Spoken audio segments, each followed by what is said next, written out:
When I'm in one of my psychosis moments, I don't trust anything, or I see an underlying agenda as if they're out to hurt me, harm me, and I think that's all due to the fact of my history and my experiences. Living in a criminal lifestyle, and you've done some things in your life that you're not too happy about. You've committed crimes, you stole from people, you've hurt other people, so this guilt wells up inside you, and when you're in the psychosis moment, all these things are too extreme.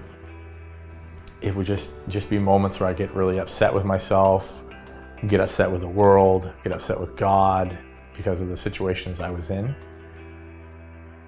When I finally heard about Ray Hope, I didn't know how people got along with the staff at first. Like, I didn't know how they had relationships with them. I kind of wanted that. I was looking for at least someone just to talk with, I guess, place to belong type of thing. And I remember coming to the Ray Hope that night. I said, Jess, I really gotta talk to you. I just feel like there's something in my heart I gotta tell you. He had been going back and forth, feeling a lot of conviction about where his life is at. So having him open up and confess his story, things that he was ashamed of, and all of those pieces to his past were because we had a relationship and because there was trust there. He continued to drive forward in his desire to want to get well, but at the same time it seemed like he was getting deeper into stealing bikes, doing drugs. So what led to my arrest was just being in a state of psychosis, being very nonchalant about cameras, telling other people about it, not keeping it a secret. While I was in prison, I thought about Ray Hope. I thought about Jess and Mike and John and and the others as well that I had a relationship with. I just want to let them know that I'm okay, that I'm in jail. It was, again, I felt loved and cared for, that they would take the time to come visit me in jail.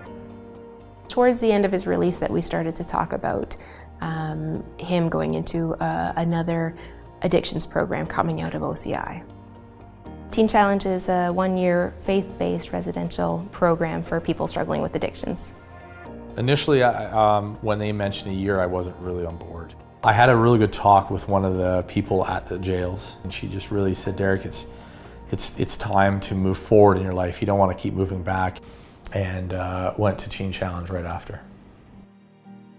So now after Teen Challenge, he's helping other guys going into Teen Challenge. They're calling him and talking to him, and he's sharing his story with them, saying, yeah, man, I get it. I know where you're at.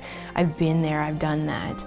You can see that he recognizes that he has value, that he has purpose in his day, that there are things that God has in store for him and plans for him. I'm so thankful that Jess and them were there, because I don't think I had someone walking alongside me and just encouraging me, just mentoring me and just speaking truth and hope. I don't think I'd be here today.